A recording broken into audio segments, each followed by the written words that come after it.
Okay, good morning. Welcome to the Board of County Commissioners Agenda Setting Work Session for August 11th, 2020. My name is Ty Menser. I'm Vice Chair of the Board of County Commissioners. Commissioner Hutchings is excused this week. Commissioner Edwards is joining us via telephone, I believe. Yeah, that is Um, correct. okay, great. Uh, Here we have County Manager Ramiro Chavez, County Health Officer Dimiana Abdul Malik.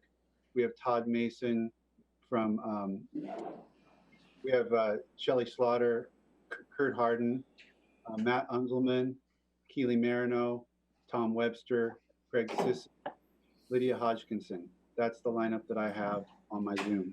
Yeah, I think you cover them all. Thank you, Commissioner.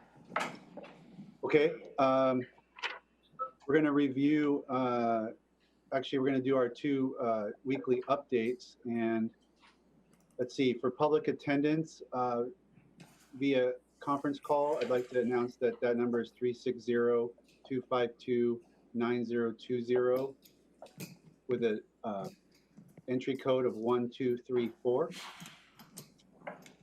And any other preliminary matters before I jump to Shelley and Dr. A. Ramiro? No, I think you cover it, Commissioner. Okay, very good. COVID-19 update is the first thing on this morning's agenda. Turning it to Shelley Slaughter, Director of Public Health and Social Services. Good morning, Commissioners. I will share the regular COVID-19 data. As of yesterday, statewide, we have 63,647 confirmed cases of COVID-19, 1,697 deaths. Here in Thurston County, to date, we have 789 confirmed cases of COVID-19, with 110 in the last week. We have had 11 deaths, with 3 of those occurring in the last week. 58 have ever been hospitalized, and we've had 2 Thurston County residents hospitalized in the last week. 657 have been released from public health supervision. We have 3 ongoing congregate care outbreaks, and Dr. Abdelmalik will provide more information about that, with a total of 5 to date. Our percent of people testing positive in Thurston County is currently 4.7%. And our hospitals are reporting adequate regular beds, adequate ICU beds, adequate ventilators, and PPE at this time, as well as maintaining surge capacity. Dr. Abdelmalik? Good morning, Commissioners. This week, we're continuing to see the trend of more people under age 19 contracting COVID-19. As of yesterday, in the past 7 days, 110 people have been diagnosed with COVID-19, of which 12 were under the age of 12 and 8 were between the ages of 12 and 19. Overall, since the pandemic began, people under the age of 19 have accounted for 13% of new cases. However, this week they accounted for slightly more than 18% of new cases. We know from our community transmission data that once one member of a household tests positive and becomes sick, the rest of the household is much more likely to get COVID-19 and become sick as well. So keeping kids safe and healthy continues to be a priority for us here in Thurston County. We are seeing a spike in outbreaks in congregate care settings in our county. At this time, only adult facilities are affected. As of yesterday, we've identified those affected by these outbreaks and are working with them on testing and taking appropriate precautions to prevent spread. We're closely monitoring the situation to assist all involved and to keep the public safe. Thank you. Commissioner Edwards, I'm going to call you out each time because I can't see your hat wave. So, oh, okay. Can you hear me okay, sir? Yes, sir. Okay. My question would be for Dr. A. When individuals become sick in a family, and so that's what we refer to them as sick, but is that just really that they are infected with this virus and they very well might be asymptomatic? Is that possible? It is possible that they could be asymptomatic. What we've been seeing in our county, this also correlates with what's being seen around the world, is that a lot of the times, even when people test positive, because we're testing asymptomatic contacts now, and they're asymptomatic at time of testing, really what we're catching them is in the pre-symptomatic phase. So many people do go on to have symptoms of varying severity based on, age, risk factors, as well as the specific interactions of the virus with their immune system. So there can be a variety of responses to being infected with the virus. And thank you, Doctor. And one final follow-up. Of the 11 that have, the sad situation where they have expired, are any of those without underlying conditions? So the answer to that is, so here in the Public Health Department, we decide whether or not someone has underlying conditions based on what is reported to us. At this time, I would say that we do have one person, or sorry, we have had people who have expired for whom an underlying condition has not been reported. And when somebody's over, say, 80 or so, is that listed as an underlying condition or not? The way we currently have it categorized is age is categorized separately from an underlying condition. Okay, well, thank you very much, Doctor. Doctor, I've gotten a lot, I'm sure my seatmates have gotten a lot of community questions about school athletics. And I know I've been tracking the recommendations about school, and I saw the governor's press conference where he strongly recommended that extracurriculars for the moderate and high risk counties, and I think we're in the moderate risk county category if I understood the numbers right. So I understand where that's coming from, I guess, in terms of answering citizens' questions. Anything else you can share about how that either you or your understanding of how the state would view, is that going to be an independent sort of analysis in terms of recommending? There's a suggestion, and a lot of thoughtful citizens, I want to say, who are saying, I absolutely understand the school thing, but can we take the more healthier, socially distanced sports like, say, tennis and track and field, move them to the fall, let those sports go forward, and then maybe the more contact-intensive sports in the spring or not at all? But is there a way to reconfigure it so that extracurriculars aren't totally jettisoned?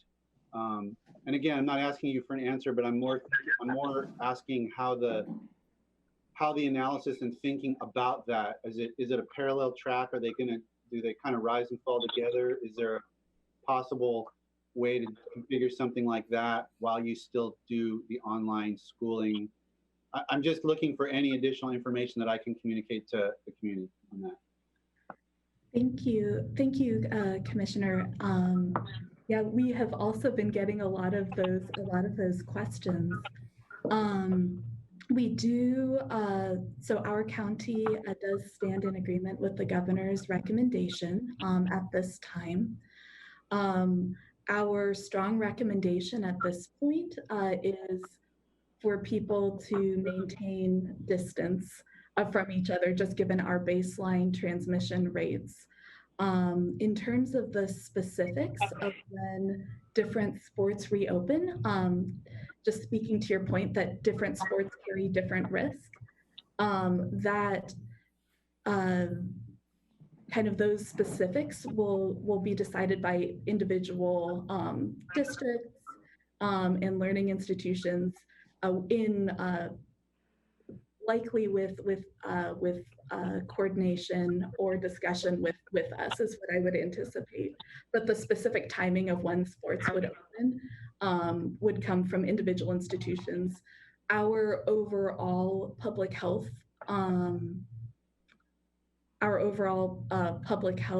concern really has to do with transmission rates and seeing whether or not it's safe for people to, be in close contact with each other, in many sports, whether or not people can wear masks, and what the risk of transmission within a particular event or type of activity is. So that's where we would weigh in. But the specifics of timing and all of that will be decided likely at an institutional level. And I anticipate and I hope with coordination with us here in public health. Sounds like what I'm hearing is that it's certainly possible in the future months that maybe even if schools aren't ready to reopen, it could be possible that a decision could be made that certain athletic activities outside could be done safely. That's going to be sort of case by case and watching the numbers. Right. So, is that fair? Our intent here, and my intent as public health officer, is to help our community have the guidance and the recommendations needed for everyone to stay safe and healthy, while also, to the extent possible, helping everyone have the maximum freedoms that we all enjoy, including freedoms to play sports where those sports won't affect transmission rates and won't affect the health of our county. Thank you. Anything else from either Commissioner Edwards or Marino? No. Yes, Commissioner Menser, can you hear me? Yes, sir. Go, Yeah. Commissioner. I would like to have maybe Shelley needs to answer this, but I think it's important because I hear this from the community quite a bit. So I'd like to know the answer. What is the actual the percentage of deaths per capita here in Thurston County, and what is the percentage of hospitalizations in Thurston County? And I guess I'd carry that one step farther. What is the percent of fairly serious illness out of the 700 or so that we've had contract this disease? Is there any way that we could have that as a running number just to let folks know why we're asking the questions we're asking? And I know the community is concerned about this issue as well. And then when we talk about getting into whether or not we should have in-person school or not, or sports, those are just information pieces I think that would be good to know and be factual rather than just taking a guess at it. Thank you, Commissioner Edwards. I'd be happy to look up that data and provide it for the board. I can also try to do that by the Board of Health COVID-19 update this afternoon. I don't have those numbers with me now, but happy to provide those. Okay, thank you very much, Shelley. You're welcome. Okay, guys, thank you very much to Dr. Abdelmalik and Shelley for that update. And I think we're moving on to the next item, unless I see a hand waving. Okay, next is homeless strategies update with Keeley Marino. And we've got Tom Webster online as well for any questions on that. Good morning, Keeley Marino with Public Health and Social Services. I have a brief update for you today, not much new to report. However, Rosie's Place, or Young Adult Shelter, the shelter that serves young people 18 to 24 who are houseless, is slated to open again today. Following testing 2 weeks ago, the 29 staff and 24 youth who were tested, none of them came back positive. They all came back negative. They've done a deep cleaning of their space, and they are going to be opening for shelter tonight, and they intend to open for daytime services, I believe, next Monday. So that's good news. Last week, I mentioned that Ensign Road RVs were being served with a 72-hour cleanup notice.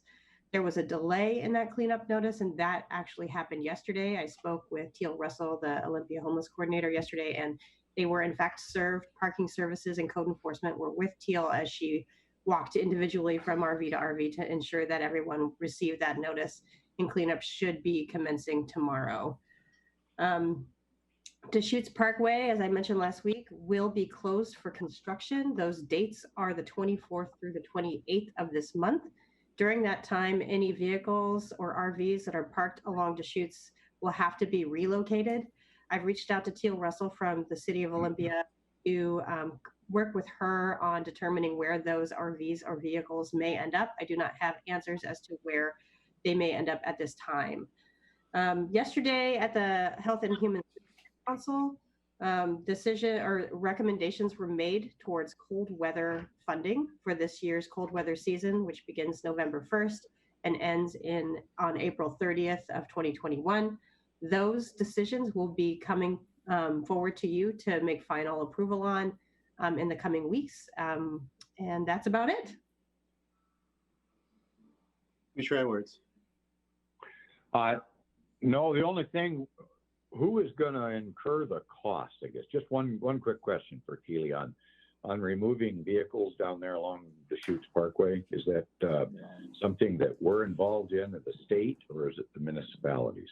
That's a really good question. I know that that piece of property is complicated in terms of what parts of it belong to whom. Some of it is private, some of it is owned by the Department of Enterprise Services at the state level, and Washington State Patrol is the law enforcement body that works along Deschutes Parkway. So I'm not sure, but I'd be glad to look into that for you. Well, no, I'm not particularly concerned. I just wondered which budget it comes out of. As long as it's coming from the state or from the city, then not that I'm not concerned. I just have to keep track of it. Keep the pencil sharp. That's all. Thank you. Yes. Keeley, the last I heard, we were looking for a cold weather provider to step in for Salvation Army, and now you're talking about funding decisions. So has that gap been filled, or is there somebody out there to fill that void? No, I'm afraid that we do not have a single adult provider that can offer cold weather sheltering expansion this year so far. Okay. Thank you, Keeley. Thank you for that update. Welcome.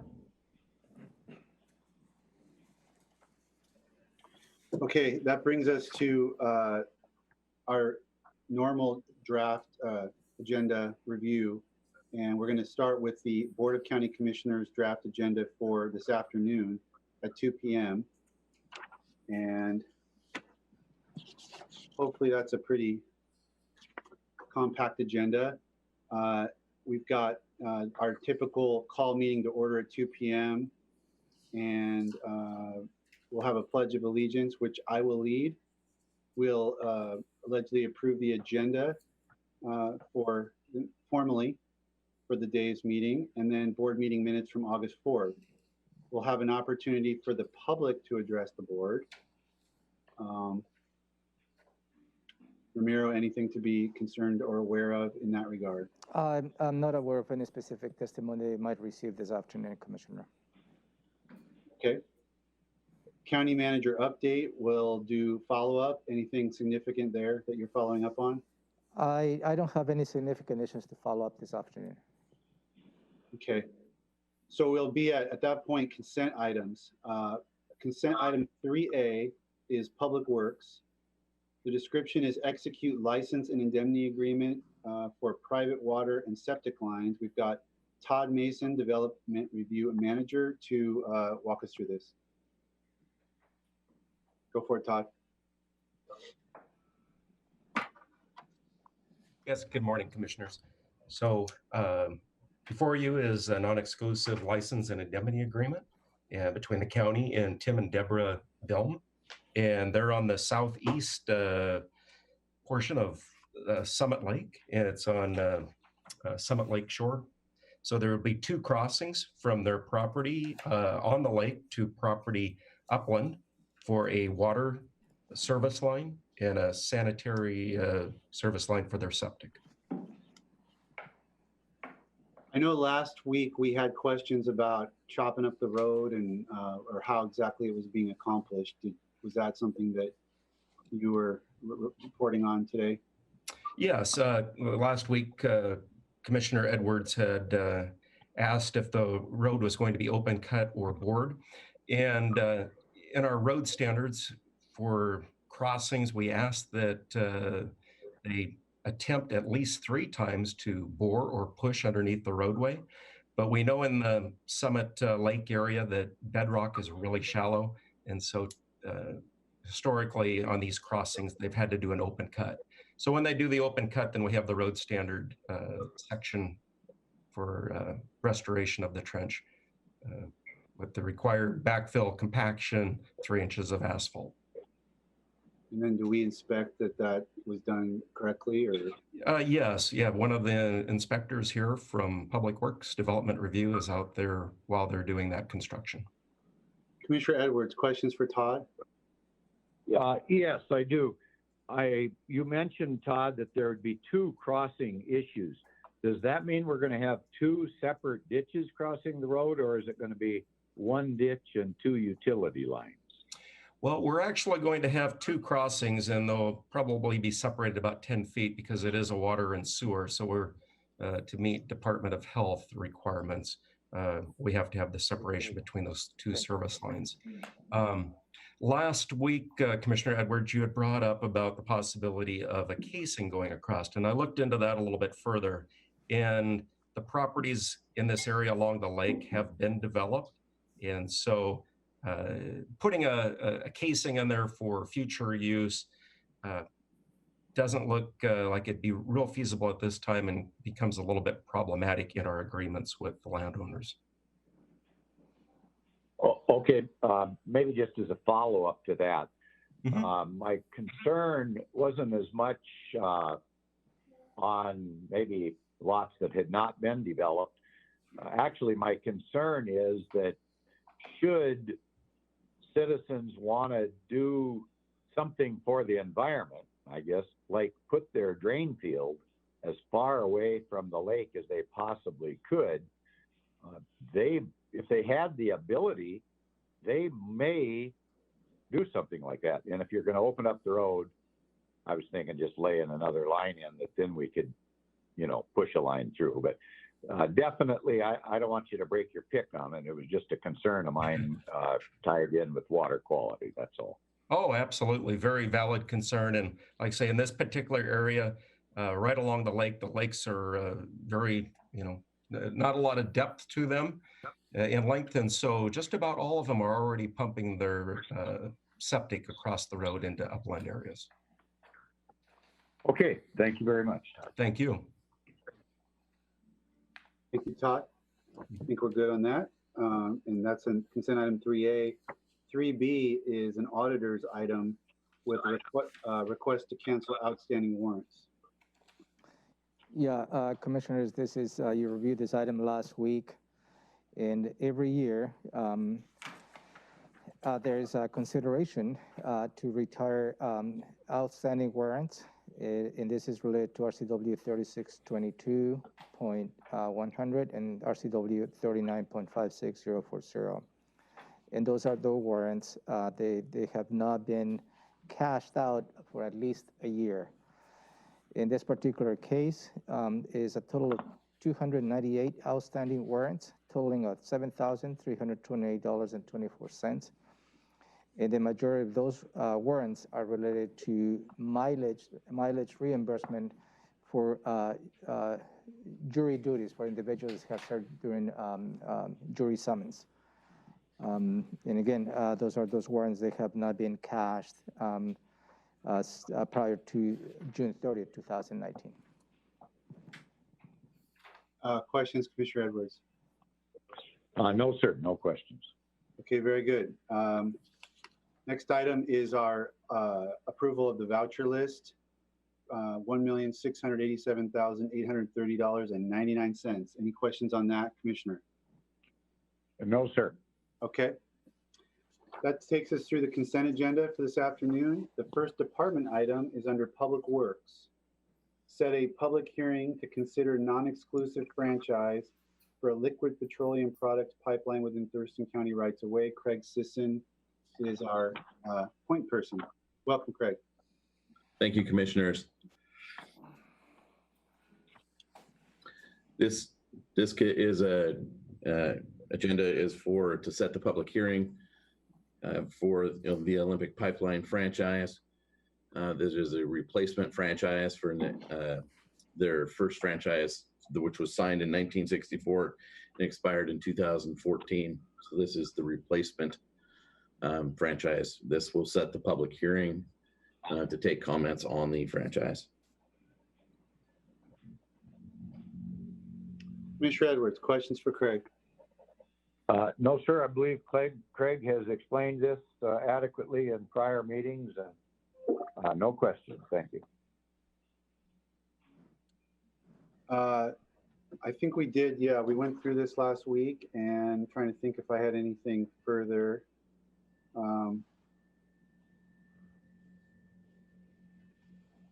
No, I think I'm good on this, and we'll listen to public comment, and the hearing will be set for September 8th.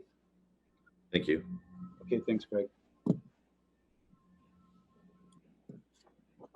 Next item, and it's the final department item for today, is Public Health and Social Services, approval of eviction prevention contract with Community Action Council of Lewis, Mason, and Thurston counties.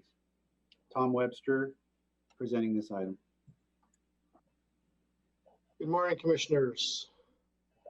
So this is, we talked about, the county has received a contract or a grant from the Department of Commerce through the CARES Act funding for a little over $3 million for the eviction rent assistance program.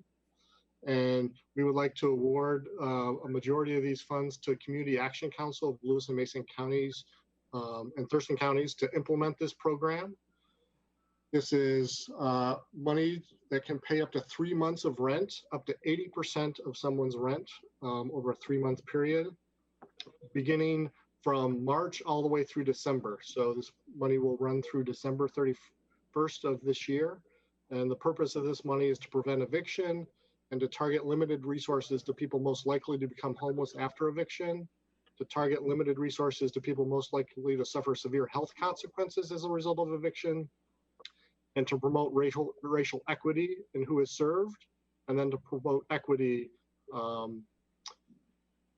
with who is served, with a focus on groups disproportionately impacted by COVID-19. So we're asking for your approval to sign this contract. One of the things I want to emphasize is that Community Action Council is intending to begin taking applications on August 24th. So they're getting this program ramped up. They are working with partners to also accept applications and to work with folks interested in receiving these funds. So it's going to take a couple of weeks to get everything up and running.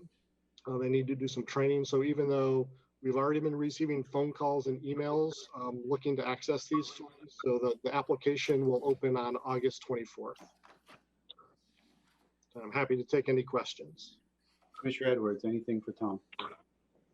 Yes, sir. Last week, we briefly touched on this when we discussed this topic. Do the other jurisdictions that are involved in this, do they have their own CARES money? For an example, you mentioned Mason County.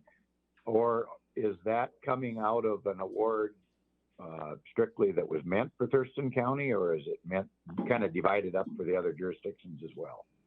Yeah, so each county received an award from the Department of Commerce. So our funds are exclusively for Thurston County. So even though Community Action Council serves Lewis, Mason, and Thurston County, these funds will only be used in Thurston County.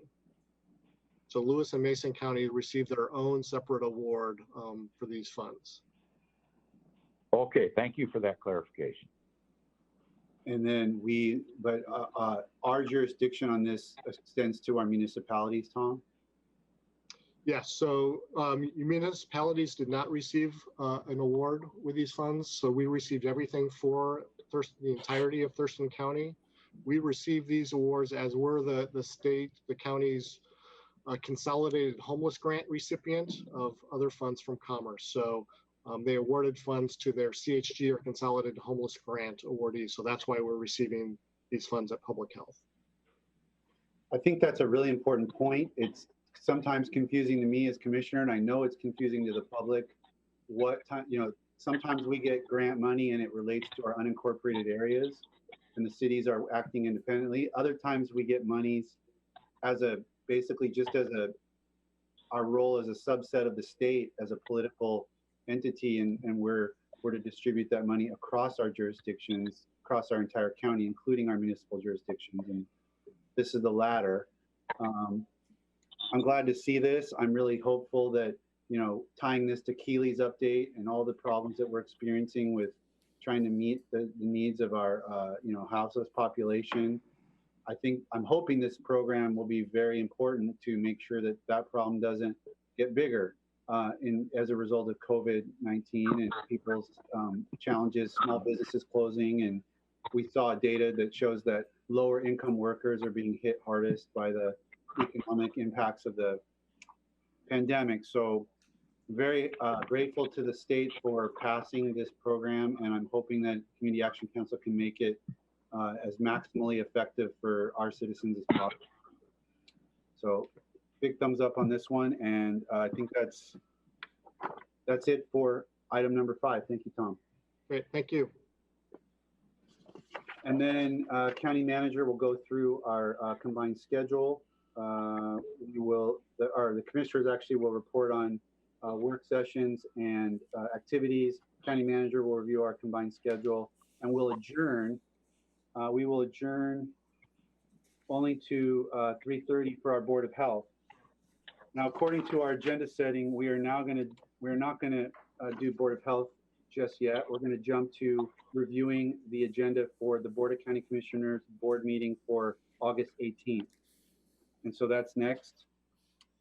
And hopefully everybody's got tracking this.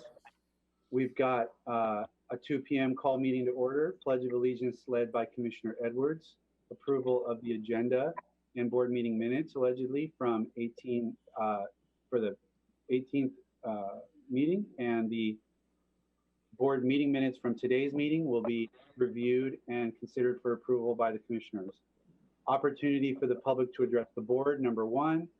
County Manager update, number 2. I assume we don't know much about those items just yet.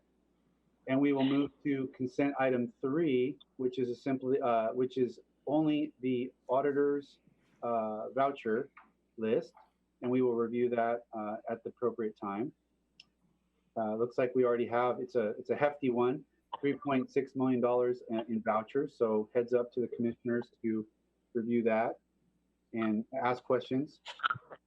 And then we're at department items. Number 4, Public Works. Contract award for existing service cabinet alteration project.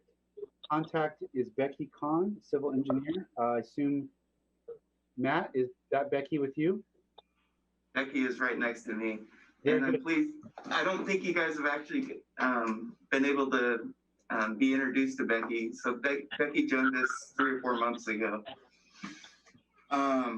So this is kind of a unique project, at least unique enough that I've never brought this type of a project to the board before. But what the purpose of this project is to separate public and private street lighting services. So typically when a new subdivision goes in, the homeowners or the neighborhood is responsible for all the interior lights within that neighborhood. And then the county is responsible for the lights that are on the more arterial or collector frontage road. So this project has 12 locations in which there's only a single electrical service in these neighborhoods that feeds both the lights within the neighborhood, but then also the public lights that are along the frontage road too. So not only is this a liability issue for mixing public and private electrical services, but it's it makes it very problematic when there's a street light out along the frontage and we can't get into the service cabinet because it's owned by the neighborhood. So this project will put a new service cabinet in the public right of way on these frontage roads in front of these neighborhoods so that we can disconnect the lights that we maintain from the lights that the neighborhood is maintaining. And this is advantageous to us, not only to reduce the liability, but if we want to extend those lighting circuits so that we can avoid having intermittent dark light going down the corridor at night, we can add some street lights. So this project was bid using the small works process. We actually reached out to 180 contractors on this, but due to the unique nature of the work included to do this project, we only received 2 bids. The lowest bid was from Northeast Electric from Vancouver, Washington, with a bid amount of $167,000. This was close to the engineer's estimate for the project, which was $157,000. So we're requesting permission from the Board of County Commissioners to go ahead and award this project to Northeast Electric, anticipating that the construction will start in early September and be wrapped up by November. Commissioner Edwards, questions? Yes. Is this an application that has to do with whether or not the particular road that this right of way is involved in is a private road versus a public road? Absolutely. And so we would never maintain street lights that are on a private road. So all these lights are actually within the public right of way. Okay, I guess, but when we have I think you're talking about a development, it sounds like to me. And Correct. do we allow developments that go in with strictly private roads and it's up to them 100% on that safety issue and everything for that community association to take care of that? I'm just trying to figure that out. That is correct. So we'll only be dealing with our own public roadway that everybody can utilize. These private roads apparently are restricted access roads. Is that right? Well, I think where some of the confusion is sometimes the conditions of the plat improvement is that the HOAs are actually even responsible for maintaining the street lights on the public roadways within a subdivision. We're strictly trying to maintain the street lights that are on those arterial collector frontage roads. Okay, I guess my concern is, I don't know, similar to a water system that goes defunct at some point, and then public utilities folks seem to get involved. I'm just wondering about down the road how that is going to work when it comes to citizens that are concerned about a lack of lighting. They petition the board to do something about it from a safety standpoint.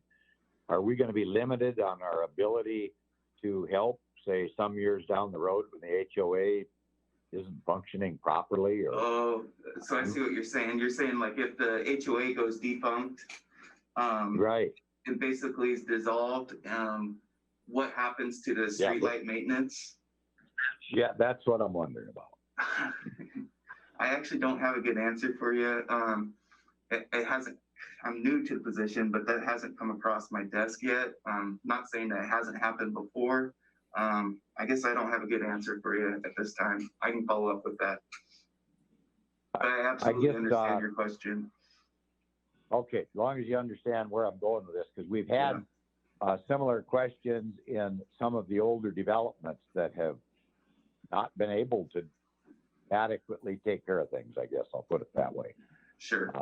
So I would appreciate some discussion or review on this. Are we under a timeline that we have to do this right now, should you run into some questions so that we don't rush too much?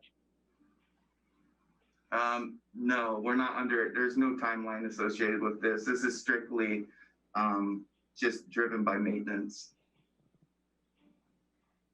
Okay, well, I don't want to throw a wrench in the works, but I would like to make sure that we're thinking ahead for commitment to future residents and the future boards of commissioners that might have to deal with this.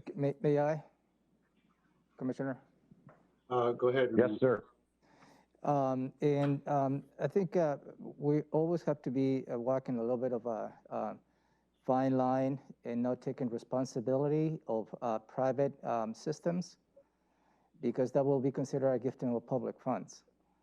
And so along the way, you understand your question, Commissioner Edwards, in terms of if a private homeowner association doesn't have the ability to maintain their systems, there is no way that I know of, but certainly we can discuss, the county will take responsibility to maintain that without having a compensation. So it's always the fine line between a private system and a public system. And I believe this particular project is intended to separate those, separate the private and the public lighting, because it creates a conflict. It creates a risk to the county. So, Okay. Excuse me, Ty. oh, go ahead. Go ahead, Gary.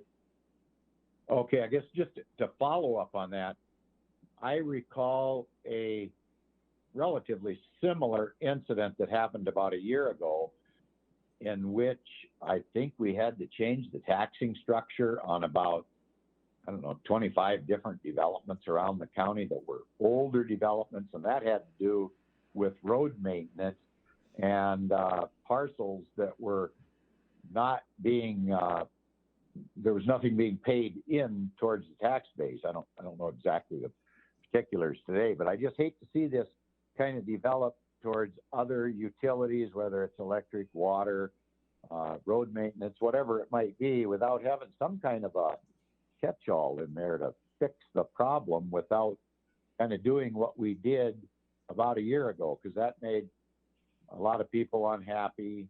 I don't know if it really solved the problem, but maybe it did. But there's always a lot of confusion. I just like to try to make it pretty clear about what we're doing and what happens down the road. So Romero, I respect your position completely. I just wonder if we've discussed about these future problems that might develop is all. Yeah, certainly. Anytime the board would like to have a discussion in terms of private systems and the role the county could or could not have, we can certainly accommodate a briefing for you. Okay, I'm done, Commissioner. Okay. So I have a couple of questions. So one is in terms of the timing issue, you've solicited bids and gotten a bids, and how long are those bids? How long do those bids stay valid before they expire? Obviously, we can't keep the contractor on the hook. I think that I'm talking off the top of my head, and if I'm wrong, I'll follow up. But I believe they're good for 45 days. Okay. And then in terms of, I do understand Commissioner Edwards' question about the homeowner associations, but in terms of understanding this particular project, as I understand what you described at the beginning, this is kind of going the other way. Like he's talking about, okay, the interior ones stop being controlled. Who's going to deal with that? But what I understood you to say is that there are, I think you said 12 situations where the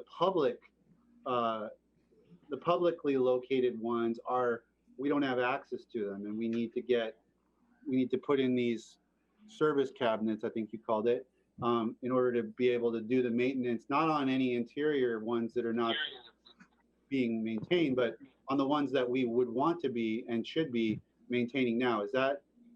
You're absolutely correct. And to Commissioner Edwards' point, if let's say the HOA does go defunct and were to quit paying their electrical service bill, or for some reason the lights got shut off, we would still have the ability to keep our lights on on those more major arterial or collector roadways. Okay, so it sounds like Commissioner Edwards' point is valid point. It's just a little, but it's a little bit separate from what we're trying to accomplish with this contract. Okay, very good. That helps me. That helps clarify. Becky, welcome. Haven't got to meet you, and hopefully I'll get to at some point in the near future. Welcome Thanks. aboard. Anything else on this item? Not hearing anything? No, sir. No, Okay. no, sir. Very good. Thank you, commissioners. Thank you, Matt. Thank you, Becky. Our next item, again, we're on the agenda for next Tuesday, 2 p.m., August 18th. The next item is number 5, Public Health and Social Services. There are 2 department items here. Number 1, 5A, is approval of interlocal agreement with City of Olympia to support hygiene services in response to COVID-19. And Tom Webster is our identified point person.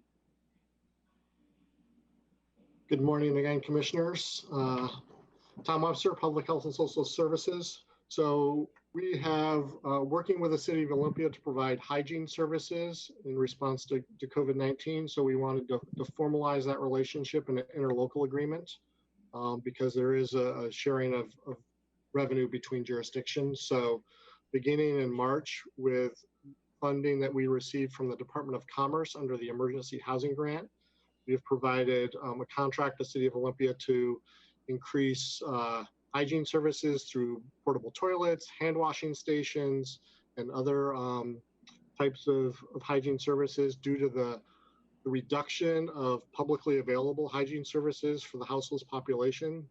And we'd like to continue that relationship with Olympia with CARES Act funding moving forward. So we're asking for this formal interlocal agreement to codify or to formalize that relationship of resources between Thurston County and the City of Olympia to carry out those hygiene services on behalf of the county.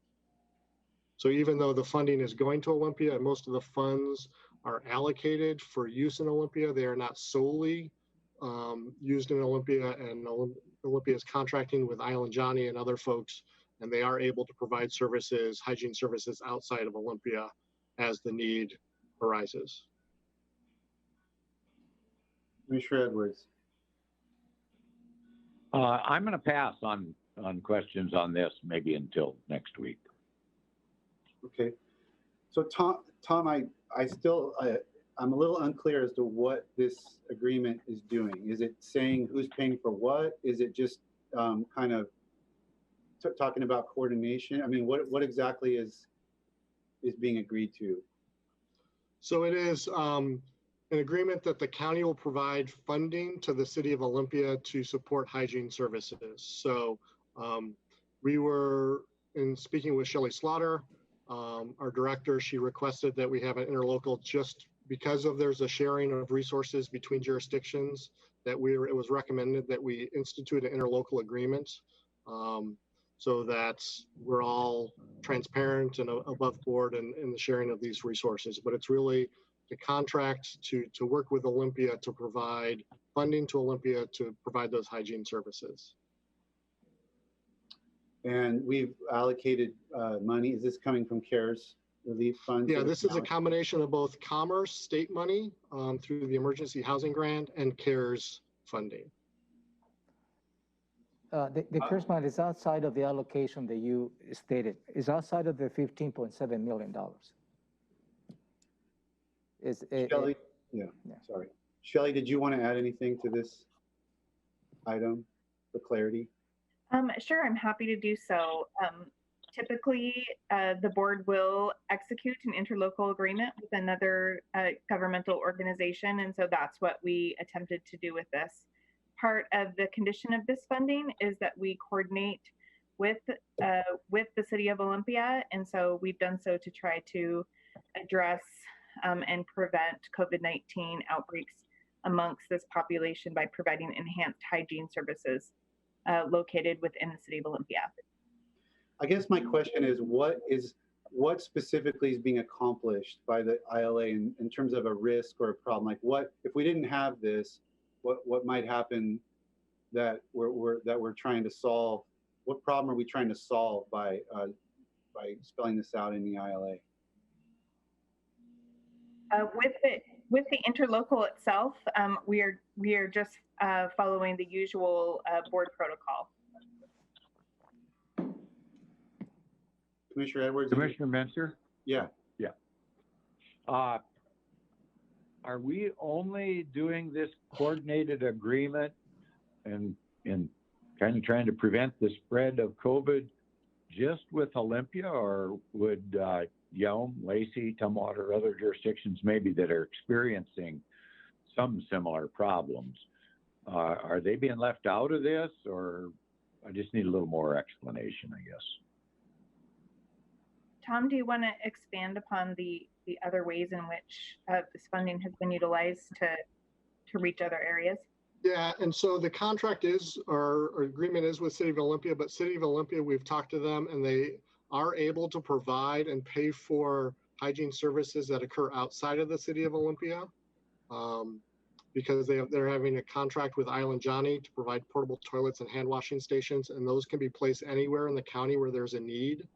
So even though the contract is with the City of Olympia, the services that Olympia is providing are not limited to the City of Olympia only. They can be provided outside of the City of Olympia. Are we committing ourselves to a financial amount that is outside of the control of the Board of County Commissioners? No. I mean, is there a dollar amount associated? All these funds have been approved. I'm sorry, go ahead.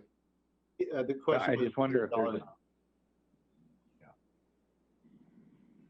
So these were, and Shelley, you can help me out here.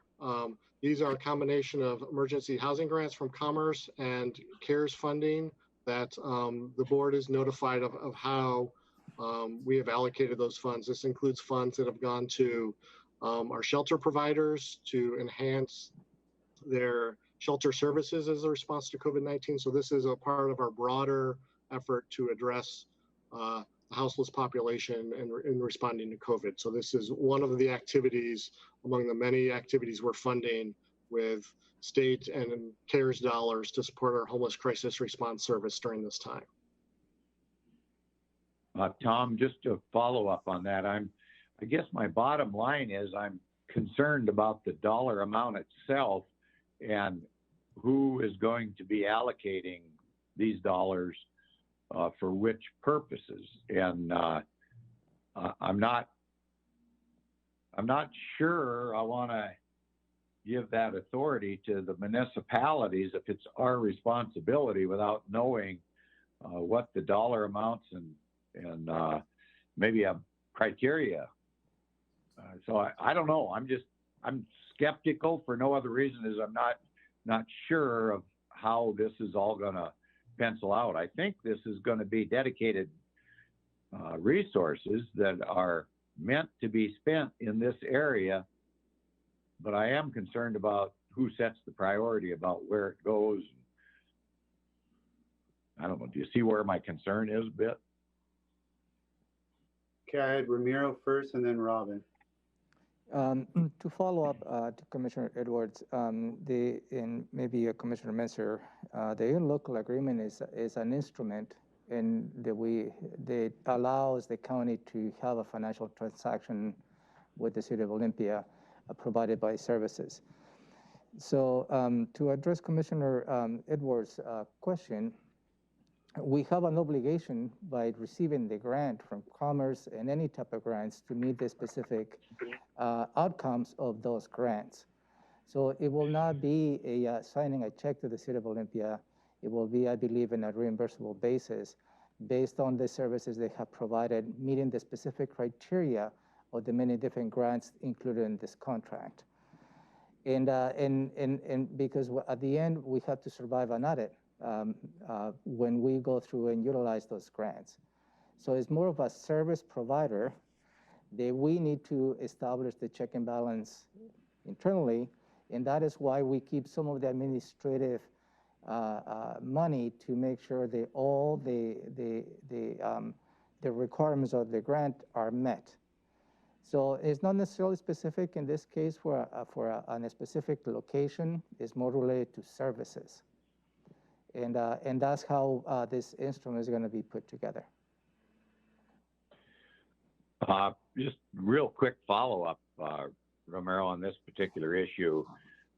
On a reimbursement issue makes me think that the service is going to be provided by, and that's going to be authorized by somebody else, and it's going to be up to us to pay the bill. I just wonder how we're going to do that without knowing what kind of restrictions are in place, and then are we obligated to pay the bill, and then consequently we are not able to help someone else, I don't know, somewhere else, someone else, because now all of a sudden we're out of funds and we didn't have any say in how the funds were spent if we just went ahead and reimbursed everything that was submitted to us.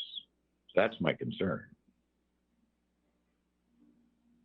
And I say we are having conversations, weekly conversations with the City of Olympia, and we have been coordinating with them on the allocation of these resources.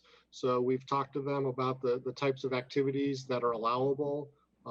So staff have been having ongoing conversations with City of Olympia staff regarding that first pot of money, the commerce funds, and how to allocate those.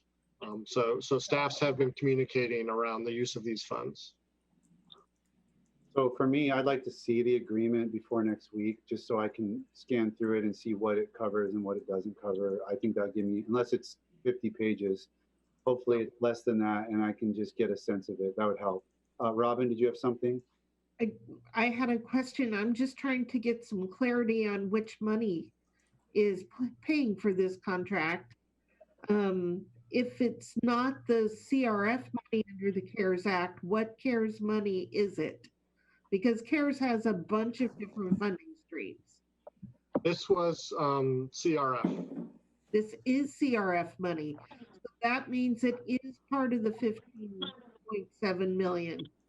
I thought it was outside. It's a different allocation through Commerce. It comes from the CARES Act, but it's a different allocation from Commerce. Is that correct, or I'm off on that one?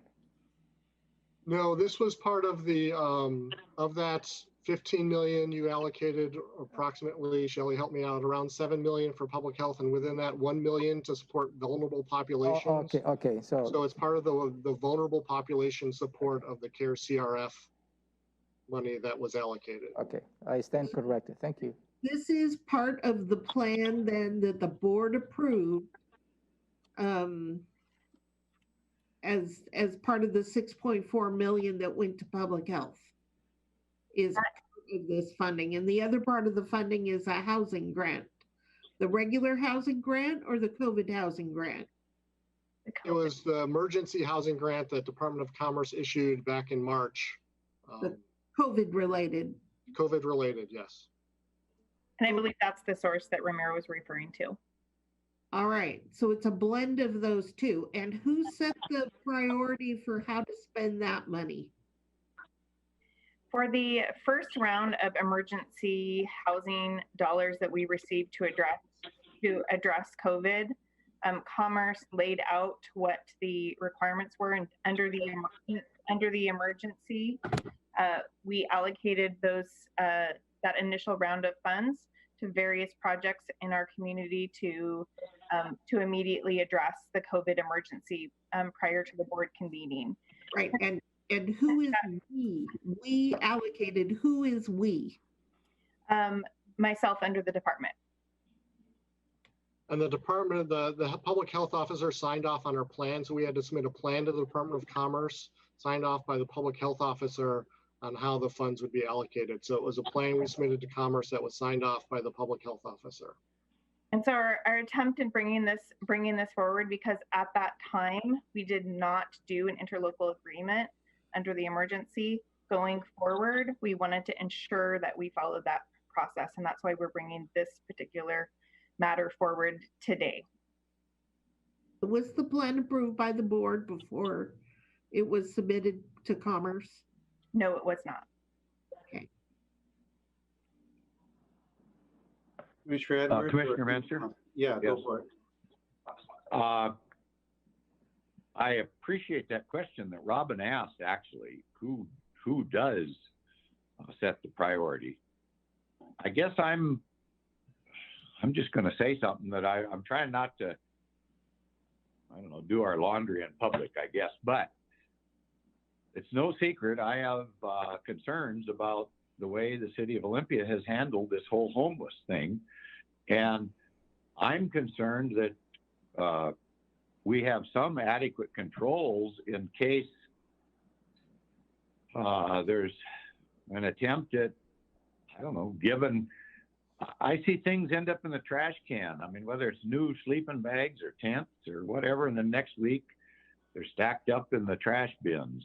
I don't get it exactly, and it looks like everything is so vague here. I would just like to be more aware of maybe some of the questions that Robin has asked. Who's actually going to determine how we do this in some fashion that gives us a little more balance than the way things have been handled in the past, is about as polite as I can put it. So that's it. I think if we have an agreement, an interlocal agreement, it will clearly lay out, I'm assuming, what the requirements are and how the money is distributed. And then there will be subrecipient monitoring that's required because this is all federal money, a little bit of it's state money, but mainly federal, I'm guessing. So we will have to be monitoring on a regular basis. But the thing to look for in the interlocal agreement is that the description of work. Are we under a timeline, Shelley, as far as does this have to get done right away, or can we have a little more discussion on it? We can certainly have more discussion on it and provide more information regarding all of the activities that are being supported have already been supported or are proposed to be supported going forward. So we're happy to do that.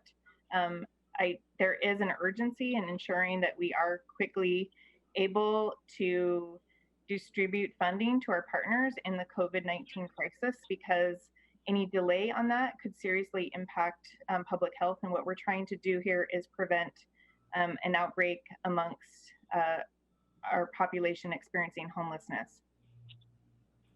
But a follow-up maybe in that regard, what kind of experience have you had? I thought it was my understanding that we'd done some testing in those areas and found that everything was negative. Am I wrong in that assumption?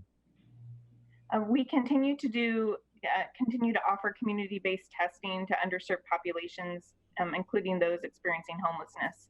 That's regular surveillance that we're doing, and I credit a great deal to our partners and the funding that has been allocated to our homeless response system and helping us to prevent COVID-19 from spreading in this community because of these type of funding opportunities that are helping to ensure that people have access to adequate hygiene and physical distancing amongst shelters and additional shelter space to meet all of the health and safety requirements. We have been very fortunate thus far to avoid an outbreak in this population. Have we utilized any of the beds that we're renting for isolation of individuals like this that might get up against a isolation issue because of a test?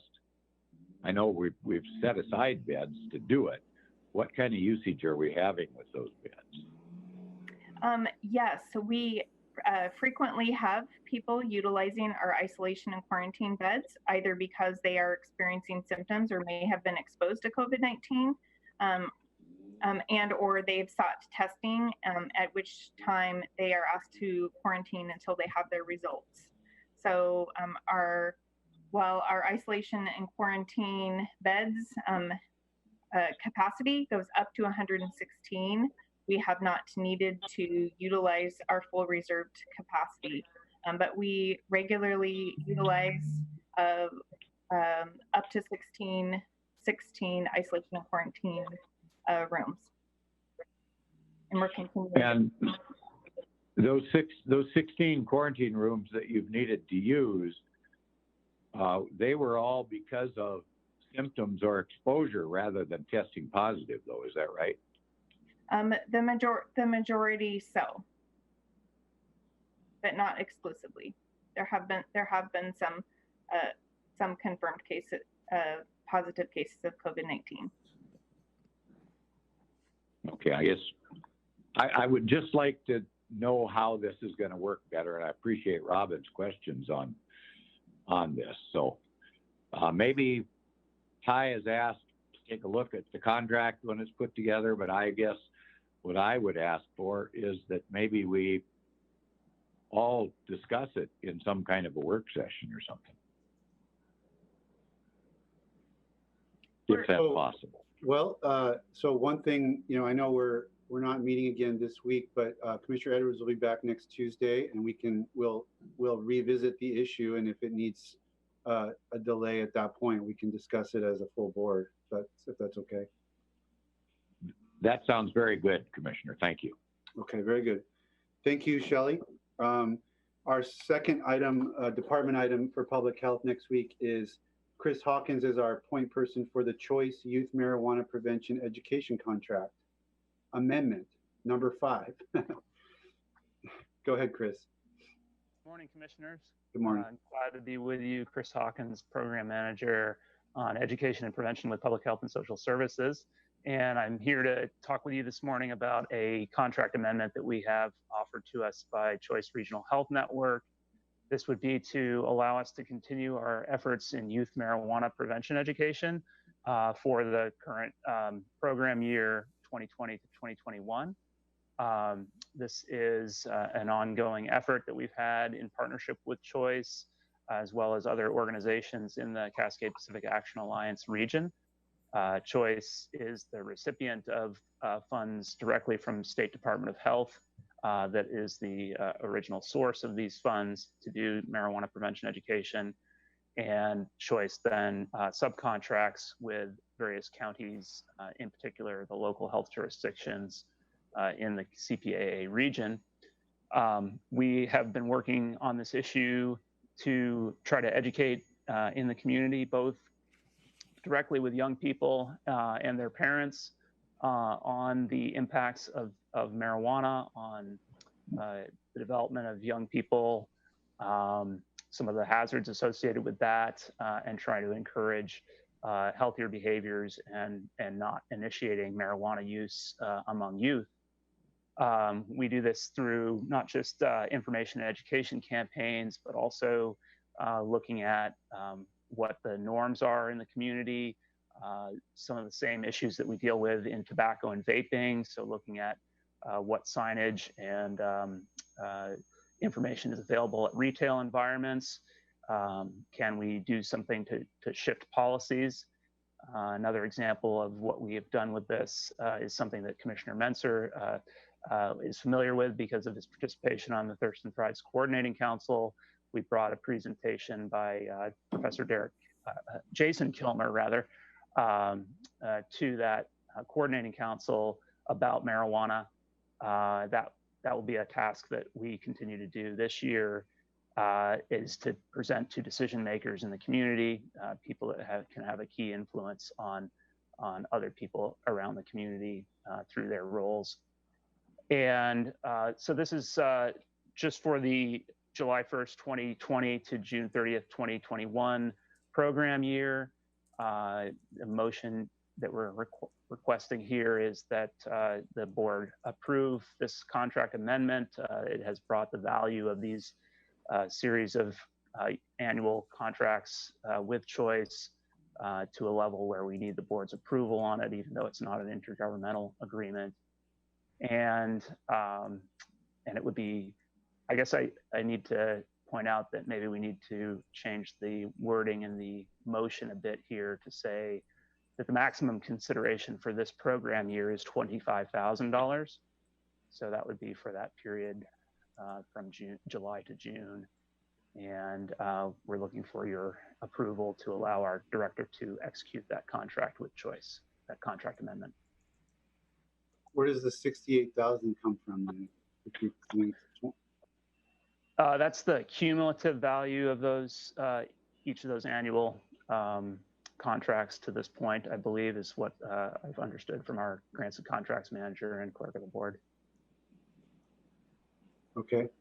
Commissioner Edwards, questions? The only question I'd have is this is ongoing contracts that we've been doing all along. Is that right? Yes, since about 2017, I think. Okay, thank you very much. And I should point out too that this is implementing a key strategic plan strategy number one of improving health outcomes for all, and in particular that support of programs that are focused on school age youth. Is this program, is this state program sort of a requirement from like I-540 when this was passed? Was it sort of, sometimes they say, you know, okay, we're going to do this, but we're going to partner it with some youth education. Is that where this is coming from? That is what started the provision of funding from the state to do youth marijuana prevention education. So it was part of the passage of that state law. And it also entails that we collaborate with local partners and groups like the coalitions that we work with already in BVAT and Tumwater Hopes. So we do quite a bit of work in collaboration with those groups.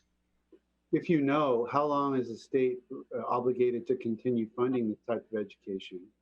Forever, or for 10 years, or?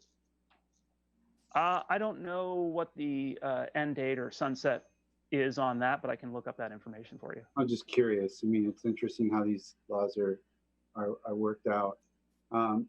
Okay, anything else? I'm looking for any. Everybody looks like we're good on that item. Thank you, Chris. Thank you very much, commissioners. The rest of next week's agenda is for the commissioners to report out and the county manager to review schedule and adjournment. And that completes our two board agendas. So at this point, it's 10:12. We've got a Board of Health agenda to get through. I think I'm just going to take the opportunity to take a 12-minute recess, which would get us back here at 10:25 to resume with the Board of Health meeting for August 11th. Thank you.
Okay, we're back on the record recording. This is the Board of County Commissioners agenda setting for August 11th, and we have proceeded about halfway through our agenda, and the next item is to review the Board of Health draft agenda for today's meeting, which will happen at 3:30. And hopefully everybody's got that in front of them. Calling the meeting to order at 3:30. We have approval of the agenda, of course, and then we have a set of meeting minutes that we will be entertaining a motion on approval. We will have an opportunity for public to address the Board of Health.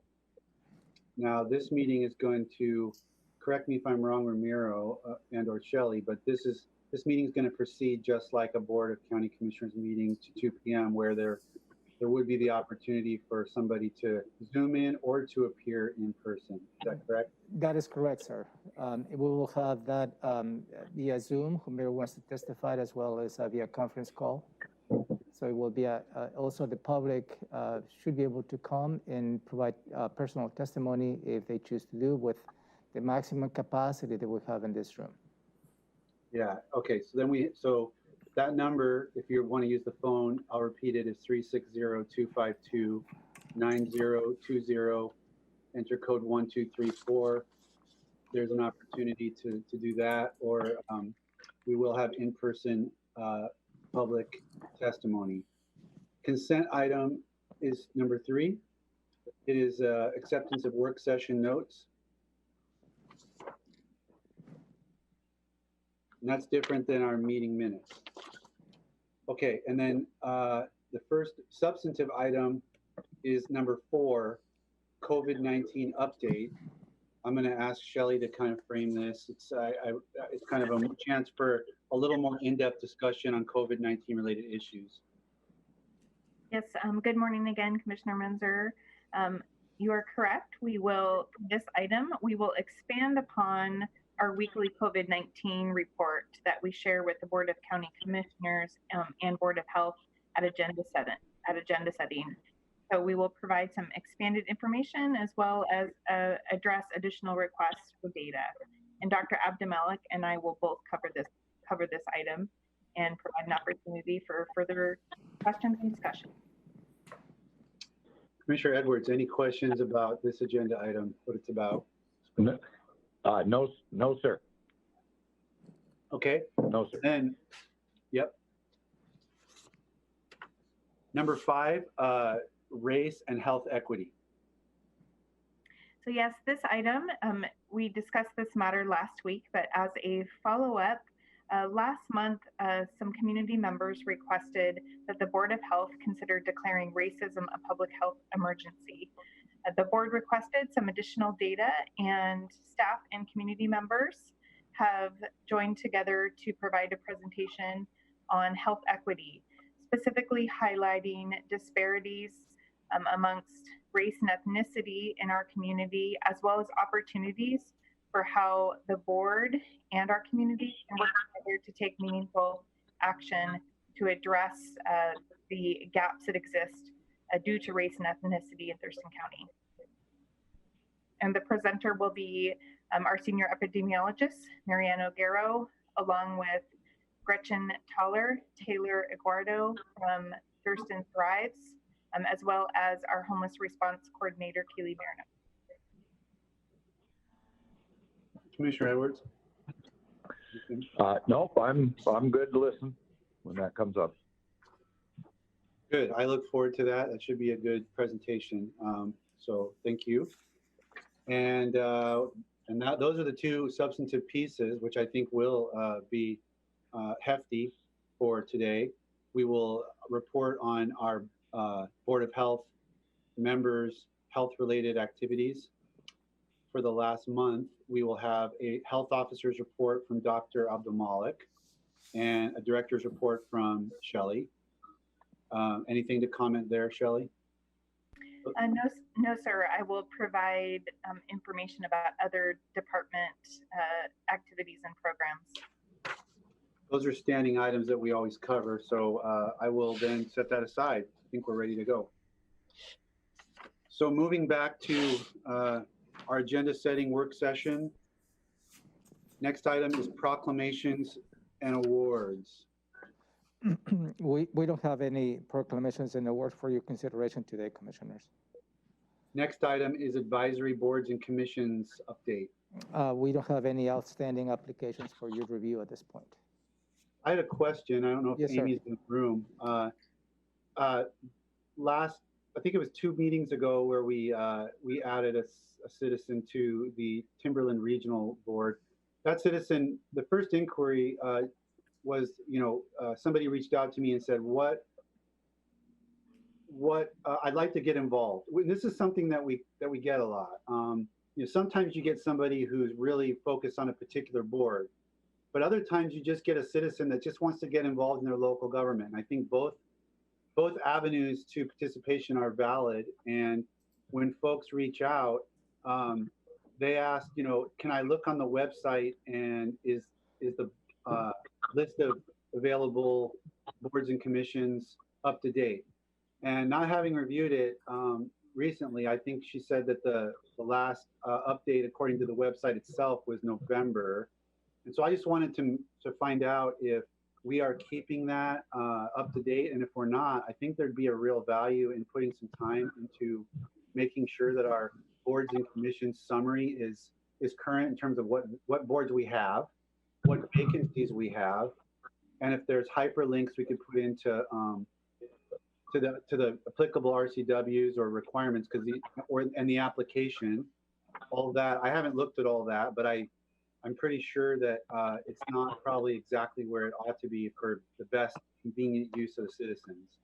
Now that's a good feedback, Commissioner. We'll look into that particular item, and I do agree there is an opportunity to enhance how we communicate to the public the availability of any boards and commissions. So good feedback. We'll be working on that, certainly. Very good. Anything, Commissioner Edwards, on boards and commissions? No, sir, you covered it great. Okay. PIO check-in. Megan? Good morning, Commissioners. Megan Porter, Public Information Supervisor. Just wanted to follow up a little bit on your last comment. When La Bonita was here, I worked with her to come up with a communications plan for the boards and commissions. And that's something that I have on my plate to touch base with Amy about and see if we can figure out a way to get out the information a little bit more about, what spots are available, and work on the website like you had recently.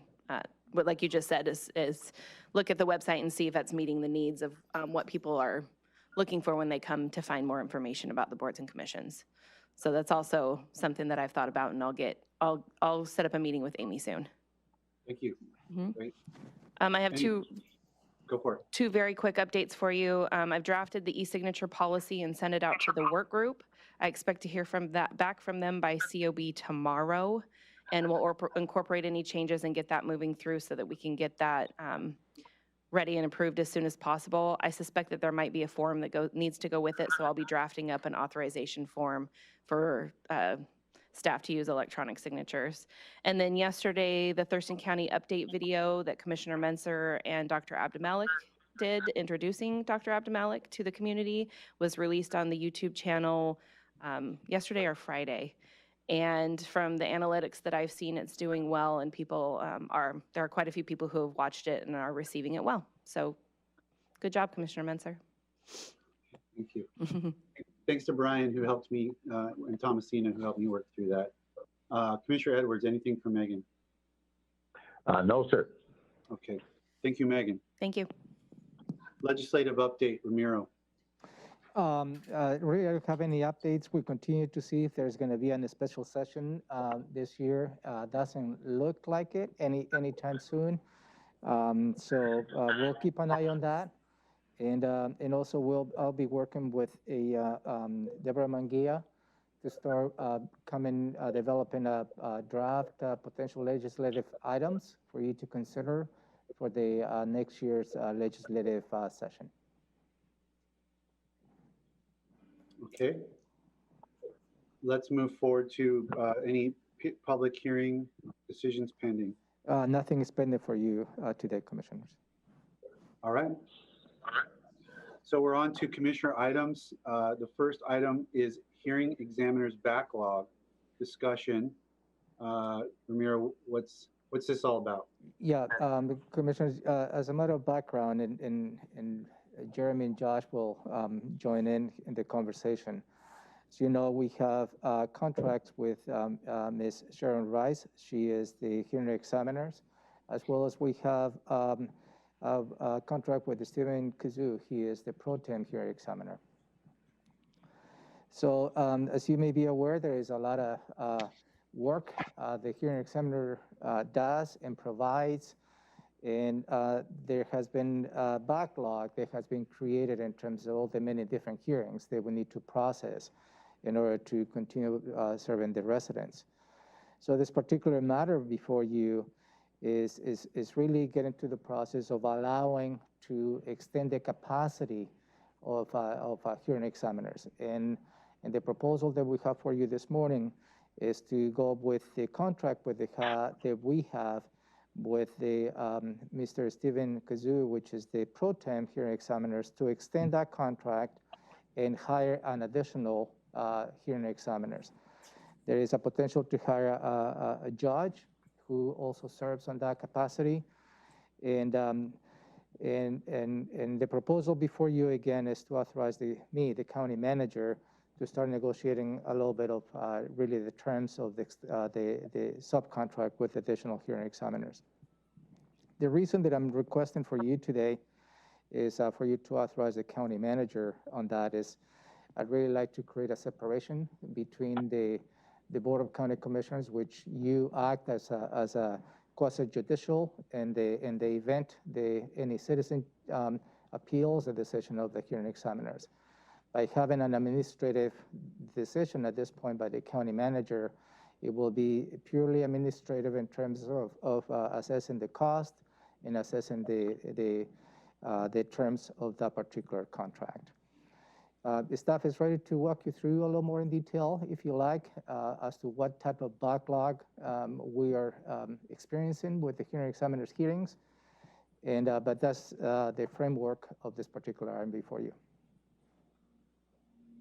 Let's go to that presentation and we can have questions afterwards. Great. So I'll kick it off real quick. Thank you. That's an excellent framework, County Manager. I am Joshua Cummings, Director of Community Planning and Economic Development. And as we've talked about over the past few months, COVID-19 has had multiple impacts on our organization, the ability to process permits and planning and changing the way that we do business. But we have been able to keep the pipeline open. We have continued to receive applications. We have continued to permit, plan, review all of those applications as quickly as we can and look for the hiccups where there might be log jams. And one of those places that we sourced was in the external use of the hearings examiner, that they weren't able to process as many of the hearings as we needed to keep the process moving for applicants. And so I really wanted to send my appreciation to Jeremy Davis and Travis Burns and our legal counsel, Travis, our legal counsel, and Jeremy, our operations manager, for coming up with this solution that's an administrative approach that quickly puts something in place that serves those citizens that are waiting for a hearing to get their special use permit or their reasonable use exception, those larger kind of unique projects. If you'll recall, one of those projects was similar, and they're similar to this, was like the Johnson Smokehouse application that required a hearing, 2 hearings actually, one for the retail unit, one for the commercial. And that's exactly the kind of projects that are kind of getting stuck in the process of not having the capacity that the county manager was talking about. So our hope is that the board will approve us to move forward to hopefully break this logjam administratively and get another hearings examiner available to serve our citizens. And Jeremy and Travis, like I said, have done a great job of working within code and ordinance to find an administrative path forward. And so I'll turn it over to Jeremy to proceed with any details or answer any questions you might have. Good morning, Commissioners. Jeremy Davis with CPED, Operations Manager. So we believe we can probably move about 4 additional applications through per month, if of course they're ready to go. The basic steps of this would be the board giving us the thumbs up to move forward today. Then we would talk to McCarthy and Cassote to ask them for a formal proposal for subcontracting, and then the county manager and myself would evaluate that proposal from Passau and Associates and make the decision on that. And I'd be happy to answer any additional questions you may have. Commissioner Edwards. Yes. The only question that I have at this point, I guess I'd have one comment, one question. I know that we're looking at how we can develop the ability to do tabletop reviews to alleviate some of this problem. The rest of the problem, though, that exists, and I keep hearing because of COVID-19, so because of that, I would like to make sure if we have additional costs incurred, that they go against the CARES money, providing we can answer those 5 questions in the affirmative, just in regard to justification. So I don't know if that's been considered or not, but whatever this cost is, I believe it is directly related to COVID, and we could fund it from the CARES money. That's it. Okay. Yeah, and maybe to answer Commissioner Edwards' question, we internally, we're always looking for opportunities to see any type of activities that are related to the COVID-19 response. We're going to make sure that we ask for reimbursement. We'll take a look whether these activities meet that criteria, and certainly if they do, we'll send for reimbursement. So my Okay. question, yeah. Oh. Go ahead, sir. My question was more about the numbers. You know, Jeremy mentioned 4 more cases per month. That's the only number I heard. I remember when the hearing officer examiner gave us a kind of her annual report. She had some data. You know, I did 60 cases in the last year, or I did 30 or whatever it is, and then we need 4 per month. You're saying that's 48 cases. So you're saying we're 48 cases per month capacity short of being able to process things through in an expeditious manner, or what? When we talk about a backlog, what are we talking about? Well, it's my understanding from the Development Services Manager that the current hearing examiner schedule is booked out at least until September, if not longer. It is taking staff some additional time to get items scheduled for hearing due to our staff shortages, and of course we're in the process of hiring for those. The 4 in number that I quoted was the additional capacity that we could add should we have the ability to hire an additional hearing examiner pro tem through the existing contract. So it's the overall capacity, additional capacity we would have. And the hearing examiner costs are, so we contract with them to be available, and then they're paid by Thurston County General Fund, or this is some kind of, goes from the fees that people pay? Yeah, it's fee funded, Commissioner. Okay, so we just basically just need to have the available person contracted to do the review so that we can do more cases. Yeah, and the compensation Yes, will be based on actual work performed. So depending on the hearings, that's how the additional capacity will be compensated. So there's no real downside to us having more judges on the roster, so to speak. Not really. It's just really that's what we need at this point, is just to add additional capacity to process the hearings. And again, the request for you is to delegate that process of extending the contract, the subcontract, and approving the additional hearing examiner's capacity to the county manager.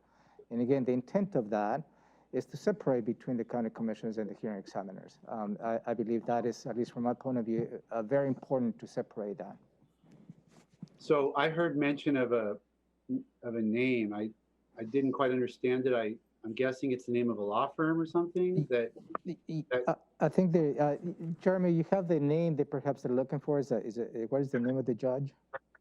It's Judge Shelton, and I'd have to pull up his resume and stuff, which I don't have in front of me right now. But He's someone that Passau and Associates has used previously with other county and other jurisdictions in the hearing examiner function.